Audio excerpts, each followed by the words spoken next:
Halo guys, ceritanya hari ini saya lagi asik baca komentar dari teman-teman. Ternyata isinya tuh hampir sama. Bang, kenapa sih lawan saya selalu berat? Atau, Bang, percuma main kalau lawan offiernya beda jauh. Nah, katanya gitu guys. Dan jujur, saya juga paham banget rasanya pas ketemu lawan yang kualitasnya nggak ada otak. Tapi pernah nggak sih kalian kepikiran kenapa tim saya bisa tetap quadruple selama 3 musim berturut-turut meskipun lawannya beragam? Nah, itu karena saya punya ritual khusus tiap malam pergantian musim yang wajib banget kalian tahu. Dan di video ini, saya nggak cuma mau kasih teori, tapi saya mau kasih jawaban langsung buat kalian yang pengen musim depan nggak jadi bulan-bulanan tim badak lagi. So, buat teman-teman yang mungkin belum paham gimana cara menghindari lawan berat, pastiin kalian simak video ini sampai selesai agar kalian tidak gagal paham. Tapi sebelum lanjut, biar strategi akhir musim ini efektif, jangan lupa like dan juga subscribe biar saya terus semangat membahas seputar game Top 11 ke depannya. Oke, pertama saya mau jawab dulu nih, kenapa kalian selalu ketemu lawan badak? Ya, banyak yang nggak sadar kalau sistem draw di liga itu dipengaruhi oleh OVR tertinggi yang kalian miliki di akhir musim ini. Kalau kalian biarkan OVR tim kalian tetap tinggi malam ini, besok pagi sistem akan otomatis mencarikan lawan yang setara atau bahkan lebih tinggi dari itu. Itulah kenapa kalian ngerasa nggak adil. Padahal itu jebakan sistem yang bisa kita hindari. Nah, kenapa harus dilakukan malam ini? Karena saya perhatiin ternyata banyak yang salah paham. Saya lihat banyak dari teman-teman yang baru sibuk urus timnya itu besok pagi saat musim sudah berganti. Padahal, sistem penentuan liga itu dikunci tepat saat pergantian hari. Kalau kalian mau dapat lawan yang seimbang atau bahkan di bawah kalian, langkahnya harus dimulai dari sekarang, guys. Nah, sekarang mari kita bahas langkah apa saja yang harus kita lakukan di akhir musim malam ini. Oke, catat baik-baik langkahnya guys. Ini bukan sekedar teori lama, tapi trik hasil eksperimen saya di 3 akun berbeda yang levelnya beda-beda dan semuanya lumayan berhasil. Jadi ada 4 langkah krusial yang harus kalian lakukan malam ini. Langkah pertama, bersih-bersih pemain negatif. Coba cek line up utama kalian sekarang juga. Lihat pemain bintang yang performanya sering di bawah angka 7, apalagi kalau langganan dapat angka 6 ke bawah. Saran saya, mendingan dijual. Jangan sayang-sayang sama pemain negatif. Pemain begini cuma bakal jadi beban musim depan, termasuk pemain bintang hasil dari event. Biasanya di musim baru mereka bakal loyo. Mending kita bersihkan slotnya sekarang juga, guys. Langkah kedua, strategi pemain tua sebagai tumbal. Jadi setelah kalian jual pemain tadi, misalkan kalian jual 3 pemain, sekarang kalian beli 3 pemain pengganti dari lelang. Cari pemain bintang 3 atau bintang 4 yang usianya sudah tua, sekitar 30 tahunan ke atas. Harganya murah kan? Nah, masukkan mereka ke lineup utama kalian malam ini. Ini trik untuk memanipulasi penilaian season terhadap kekuatan skuad inti kalian, guys.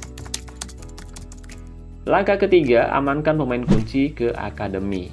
Nah, ini nih rahasianya. Kalau kalian punya pemain bintang andalan yang musim ini mainnya gila banget, jangan biarkan dia ada di skuad malam ini. Kirim mereka ke pelatih akademi untuk belajar skill baru yang durasinya 1 hari. Dengan begitu, dia bakal aman dari hitungan OVR tim saat sistem melakukan drawing liga nanti malam.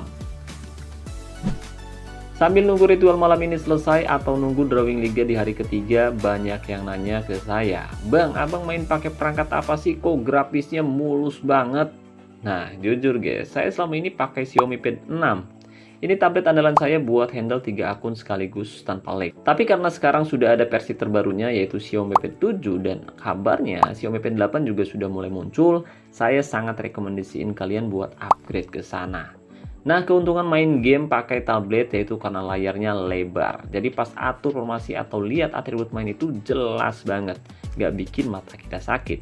Nah, buat kalian yang mau beli biar mainnya makin seru, kalian bisa cek langsung produknya di sudut kiri video ini atau bisa cek deskripsi video ini mumpung stoknya masih ada, guys. Dan jangan lupa ada diskon pula loh, guys. Oke, lanjut ke langkah terakhir yang gak kalah penting. Langkah keempat yaitu mengunci angka keramat. Nah, buat kalian yang gak punya pelatih akademi, tenang guys. Coba istirahatkan pemain inti kalian. Kalian taruh aja pemain andalan kalian di cadangan paling ujung. Masukkan pemain cadangan dan pemain-pemain tua tadi ke lineup utama buat gantiin pemain inti. Dan sekarang coba cek mutu atau kualitas tim kalian. Pastiin angkanya ada di kisaran 60% sampai maksimal 69%.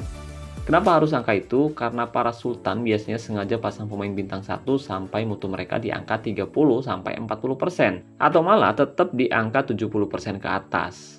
Nah, dengan kita berada di zona tengah yaitu 60%, kita bakal terhindar dari radar mereka dan masuk ke grup liga yang jauh lebih manusiawi.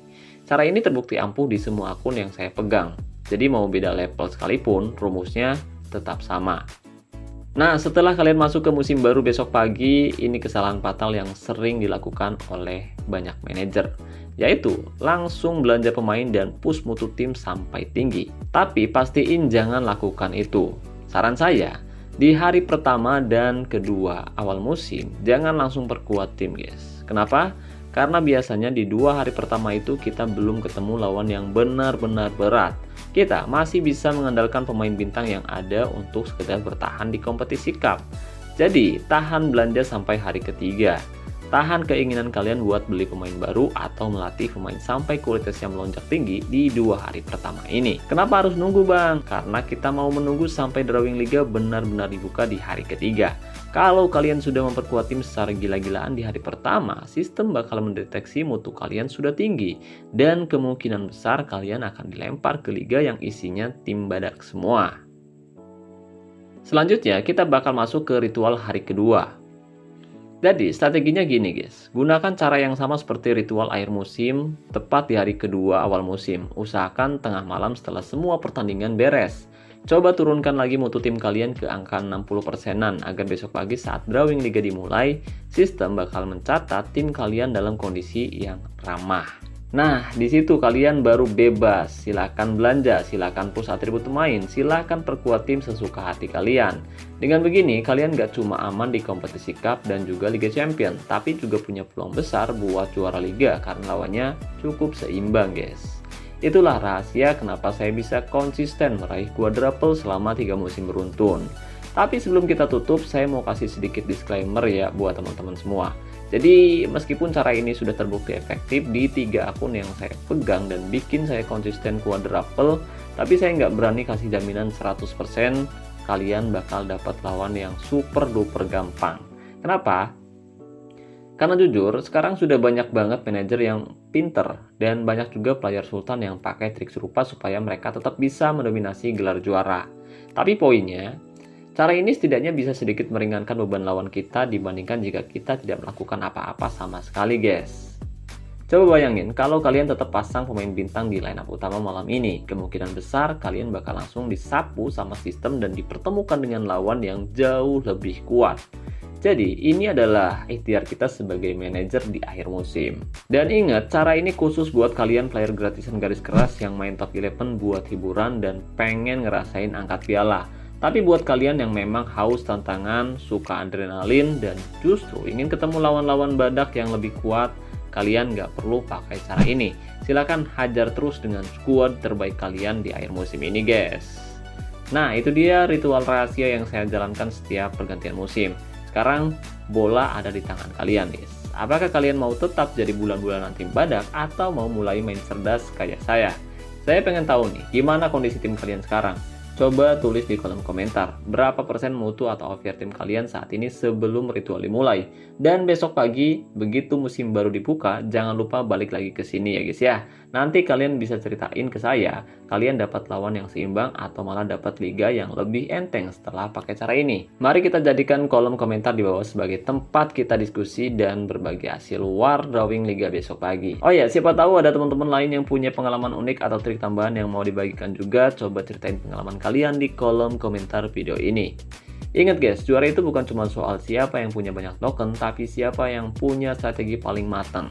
Jadi selamat berjuang buat musim baru. Semoga Piala Liga, Liga Champion, Cup, dan Super Cup bisa masuk ke lemari trofi kalian musim ini. Jangan lupa like kalau video ini bermanfaat dan share ke grup federasi kalian biar makin banyak teman-teman yang tahu cara ini biar makin jago. Oke, jadi itu aja yang bisa saya bahas kali ini. Terima kasih banyak buat teman-teman yang udah nonton video ini sampai selesai. Saya Nur, sampai jumpa di video pembahasan awal musim besok. Salam olahraga, salam Top 11 Indonesia.